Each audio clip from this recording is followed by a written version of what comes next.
Coming up on Fox 4 Sports Watch, we get you ready for the Cowboys and the Ravens. Does Dallas have what it takes to set a franchise record for most consecutive wins in a season? We'll explain why Baltimore's biggest strength isn't a strength at all. Stay with us. You're listening to Fox 4 Sports with Edward Egros. Welcome to Fox 4 Sports Watch. We've taken quite the break, but we are back. And we're back not only because the Cowboys have had the best start of anybody this NFL season, but now our plan is to present weekly installments of this podcast so we can get you ready for every Cowboys game until the season is done. It's Cowboys and Ravens at high noon Sunday, and throughout the week on the TV side, we've discussed Tony Romo's speech on Tuesday and the ensuing end to this quarterback controversy, at least for the moment. So moving forward with Dak Prescott as the starter, let's look at perhaps the biggest matchup of the game. The number one rushing offense in the NFL against the number one rushing defense in the NFL. Now, hey, stop me if you've heard this before. Cowboys keep facing what is billed the top rushing D until they actually play them.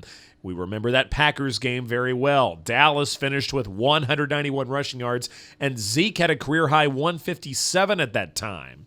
Zeke has a straightforward answer as to why this rushing attack seems unstoppable. At the end of the day, this is a physical game. This is a physical league, and all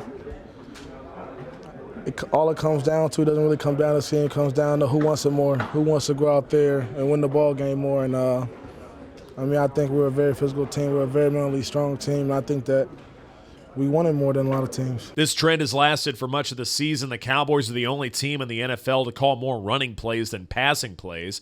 Dallas, though, ranks fifth in rushing yards per attempt, even with Zeke and a highly respected Alfred Morris. What's feeding this ground game is the efficiency of Dak Prescott. He gets a lot of protection and often avoids the sack and doesn't throw a pick, even when pressured or hurried, resulting in roughly 5% of plays where a negative pass play exists. Knowing all of this, Dak is still taking this Ravens defense seriously. Great defense, probably one of the better defenses we played thus far this season. They're great up front. They've got some big-time guys on the edge. It's a challenge we're looking forward to. Now, when it comes to the Ravens D, there's that small sample size problem we keep discussing. In 9 games, they played the winless Browns twice, the Giants with the second-to-worst ground game, Jacksonville and Pittsburgh, who rank in the bottom 10 in rushing. Cowboys might set up the run by using the passing game now that cornerback Jimmy Smith is doubtful to play. He would be defending Dez Bryant in this matchup. Now, as for the other matchup, the Ravens offense, the Cowboys defense, that side of the football, well, even after allowing a season-high 30 points to the Steelers, the Cowboys still own the 8th best scoring defense in the NFL. They do give up their fair share of yards and allow 3.6 trips to the red zone per game, which is a lot. They just stifle them once they get there. Joe Flacco says it's the Cowboys' simplicity that gives them their success. These guys are a good defense. They do a few things.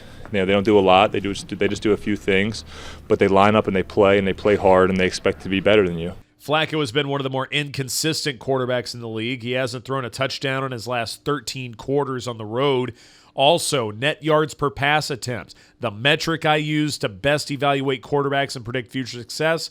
Well, Flacco's number is 5.55. That's 31st in the NFL.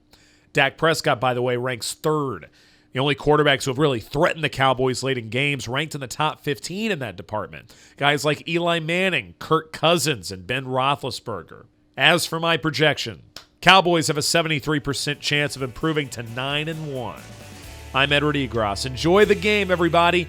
Mike Ducey, Tony Casillas, and I will have a complete breakdown on Sports Sunday, 10 o'clock Sunday night on Fox 4. Thank you so much for listening. On air, online, and totally mobile, this is Fox 4.